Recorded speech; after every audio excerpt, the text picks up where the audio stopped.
I have played hundreds of hours of racing games on my Steam Deck at this point, driving in everything from modern AAA hits to indie retro classics. And I've managed to curate a list of what I think are the 10-ish best racing games to play on a Steam Deck. The games on this list were chosen for a few main reasons. 1. Performance and battery life. Sure, the deck can run some games at 30 to 40 FPS for an hour or so with the fans on full blast, but for many people, that just isn't the ideal experience. So these games should run smoothly and quietly while not eating through your battery. Next, availability and price. While not every game here is currently listed on Steam, almost all of them are. They're all under $60 US, and the few not on Steam are still easy to get installed through other means. No emulators or convoluted install processes here. Finally, pick up and put down gameplay. These games are all easy to jump into for quick sessions and can be paused and resumed without issue for when life happens. So with that, let's get into this list, starting with Wreckfest. This has become quite the popular game since its release in 2018, and it remains active to this day, often hitting daily peaks over 1,000 players, which is great for finding multiplayer races and other events. But if multiplayer isn't your thing, don't worry, as there is a full solo campaign mode as well. As the name implies, Wreckfest is a game focused around Demolition Derby. It's got an amazing damage system and a handful of different racing and demo derby game modes that you can play through in the career, custom events, matchmaking, championships, or the online server browser. Currently, the game's full price is $30 US, but it regularly goes on sale for $12. Wreckfest is gorgeous on the deck and very well optimized. You can hit 60 FPS on high to ultra settings, but it'll eat through your battery and isn't stable at 60. I actually play this with a medium-ish custom graphics preset and lock to 50 Hz and 50 FPS while locking my TDP to 12 watts. This gives LCD deck owners like myself around 2.5 hours of perfectly smooth gameplay, even when things get hectic. And of course, if you own an OLED model, you can expect a much longer battery life here. Wreckfest has a fun community, tons of fun cars, and a cool customization system, and looks and runs great on the deck. This is a super easy recommendation. Next up is Burnout Paradise, the last and arguably greatest game in the Burnout series, and another one that has a heavy focus on wrecking cars. Now, there are technically two versions of Paradise. If you own the original Ultimate box on Steam, that still works just fine, and you can install and play that. But you can also purchase the remaster today for $20 at full price, or as low as $4 on sale. Some will argue that the original is a bit better, but they're largely the same game and only differ in some small areas, with the biggest concern being the remaster's use of the EA launcher, which people have mixed results and opinions with. For some users, everything does work right out of the box, while others will have to run either Proton Experimental or add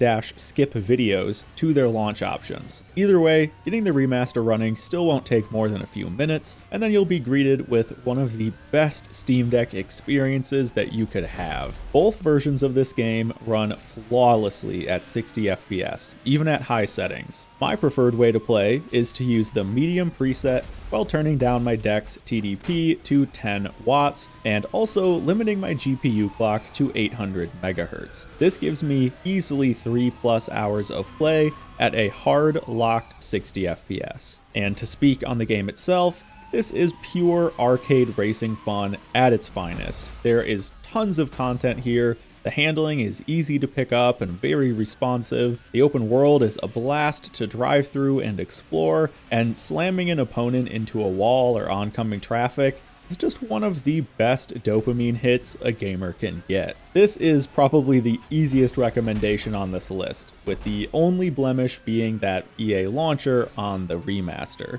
Now let's cover one more remastered game that also has an unlisted original version on Steam, Need for Speed Hot Pursuit. No, not this one. this one, or this one if you already own it. Hot Pursuit 2010 is an absolutely iconic Need for Speed game that is perfect for the deck, and you can pick up the remaster today for $30 at full price, but it also goes on sale often for well under $10. This game follows a very similar story to Burnout Paradise. If you have the original on Steam, it still looks and runs just fine, and you aren't really missing out on anything no matter what version you play. I noticed that when installing the remaster, my resolution and aspect ratio were set wrong, causing the whole game to look a bit squished, so make sure you have the proper 1280 by 800 resolution set in the game's settings. Hot Pursuit is about as efficient as Burnout Paradise on the medium preset, netting you between 2.5 and 3 hours of gameplay at 60 FPS, and I think this game looks gorgeous on the deck. Unlike most of the popular and modern Need for Speed games, Hot Pursuit harkens back to the originals and focuses mostly on a point-to-point closed track racing system. However, all the tracks are part of a larger singular map, and there is a free roam mode. The main gameplay focuses on two campaigns, the cops or the racers, and this has, I think, some of the best handling in the whole franchise. The drifting is pretty satisfying. Don't expect to customize your cars much here though. Hot Pursuit is a no-frills race-to-race experience, which I think fits the Steam Deck beautifully. Now let's move away from the bigger franchises to cover a couple of indies. This is Art of Rally, one of my favorite racing games of all time and an incredible experience on the Steam Deck. At full price, this will cost you $25, but it's been going on sale often for under $14. This game is actually a bit more challenging to run on the Steam Deck, so I use this custom graphics preset here, which nets me 3 hours of smooth gameplay at 60, but you can definitely make some tweaks to adjust the settings to your preferred balance of frame rate, visuals, and battery life. Art of Rally, as you can see, has heaps of character and a gorgeous art style that really pops on OLED screens. But don't let the simpler graphics fool you. There are some pretty hardcore rally physics under the hood, and you should expect to be challenged. The handling is very precise and rewarding though, so nothing will feel unfair, and the pacing is done perfectly to ease you into the faster late game cars. Art of Rally not only has a fully featured career mode, but also multiple large open world maps to cruise around in and find collectibles, and a healthy online time trials mode with both daily and weekly rotating challenges as well. If you like Rally and are up for a challenge, I cannot recommend this game more. Art of Rally is absolutely steeped in historic rallying lore and references, and has some of the most rewarding driving I've ever experienced in an indie racer. Another indie game that really captured my heart last year was Super Woden GP 2. This is a modern, retro-styled game that essentially takes the old Gran Turismo formula and puts it into a top-down isometric racer. SWGP2 can currently be bought for a full price of only $13, but it has gone on sale a few times since release for under $10. Expect to easily get 4 to 5 hours of gameplay on a single charge here, especially if you drop FPS below 60 and turn off ambient occlusion, which is what I do. Like Art of Rally, you should expect a challenge here, but the game eases you into it well. The limited top-down camera means that in faster cars, track knowledge is key. But again, like Art of Rally, this is a challenge that can be mastered. The controls are tight and predictable, and the tracks have plenty of markers to help learn turn-in and braking points. This game probably has the most bang for your buck at full price on this list because there is so much here with that full Gran Turismo style career mode, weekly rotating time trials on top of persistent leaderboards for every track in the game, and an entirely separate Rally Arcade challenge mode. This game pulled me in so hard when I first found it, and even after about 60 hours of gameplay, I still have plenty left to do. Alright, now we've got one more kind of retro indie style game here with New Star GP, a super stylized take on open wheel racing that takes you through multiple decades across its career mode. This is actually a super recent release, having just hit 1.0 in early March for $30 US. NSGP expectedly runs pretty great on the deck, with 60 FPS locked in and 4+ hours of gameplay without issue. If you like the Codemasters F1 games, for example, and are looking for something similar but in a more minimalist and arcadey approach, this game is right up your alley. The career mode bears some resemblance to what you see from Codemasters and has great depth with its race strategy, car upgrades, sponsors, and team and crew management. And while the car handling itself isn't quite as in-depth as I'd prefer, this is still an easy recommendation if you're into Formula racing. And even if you're not, it's still pretty fun. Alright, now we just talked about a game that bears some similarity to the Codemasters F1 games, but what about the actual Codemasters F1 games? Well, this is where I start cheating a bit with this top 10 list. Remember at the start when I said 10-ish best games? I just couldn't really narrow it down to only 10, because what you enjoy here is going to depend on your racing preferences. And while every game in this list up to this point has, I think, pretty universal appeal, the Codemasters games are sort of split across 3 racing disciplines: rally, road, and formula, or open wheel. And here's the thing, every Codemasters game I've tested on the deck has actually run great, even the more intensive games like Rally 2.0. And the way Codemasters structures their careers is really conducive to good on-the-go gameplay. Grid, dirt, F1, it's kinda just up to what you like, and potentially also what's available on Steam, because annoyingly, all of their older games are delisted. You can't even get Grid 2019 anymore, let alone Grid 2 Autosport or the original Race Driver Grid.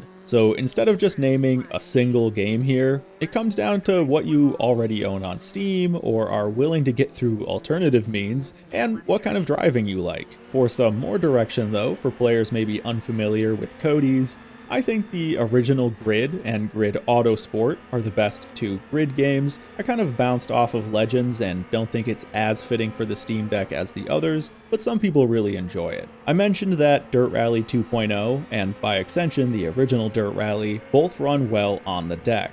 But these are games better suited to a wheel, and while they're still absolutely playable on a controller, I just feel like the other less sim dirt games are much better suited for the deck. Dirt 2 and 3 are my all-time favorites. For the F1 games, I say this as not the biggest F1 fan, but realistically it's usually just about getting the newest F1 game. They all kind of build on each other, and obviously the newer games are going to have content from the more recent real seasons, so when it comes to Codemasters games, take your pick. Really, anything in their lineup is a pretty safe bet. And now we come to our final category. And guys, I'm sorry I'm cheating again, but this list would not be complete without the black box Need for Speed games. Now, obviously, you can't buy these on Steam, but you can certainly find them pretty easily around the internet, and they're all easy to get running on the deck, and they all run flawlessly with plenty of battery life. I also really feel like I need to talk about these games because it is shocking how many people don't realize that all of them released on PC. I cannot tell you how many Reddit posts I've run across where people are emulating Underground or Most Wanted because they didn't realize you could just play the native PC version, which has better graphics, performance, and battery life, and often some mod support if you want that. So if you're wondering what my all-time favorite Steam Deck racing games are, it's these. I play Underground 2 all the time on my Steam Deck. It's such an enjoyable experience. Underground 1 and 2, Most Wanted, Carbon, Pro Street, these are the legends of the NFS series. And if you want to relive your childhood years or experience the greats for the first time, I cannot recommend these games higher for Steam Deck play. I know for less tech-savvy people, it might seem daunting to get these installed, but it's worth the effort to be able to play these games on the go. And that wraps up our list. This was actually a lot harder to make than I originally thought, and there are a lot of games that were on the longer list but had to get cut out in the end. So if there's a great racing game you've enjoyed on the deck that didn't make this top 10, chances are good that I've played it and enjoyed it too, but maybe it just didn't quite fit the criteria as well as some of the others. Of course though, I encourage you to shout it out in the comments, because I think it'd be super helpful to see everyone's recommendations. So let me know what you think of the games on my list, and definitely shout out your favorites as well. Thanks everyone for watching. I hope this helped you find some new games to enjoy, and I'll see you in the next video.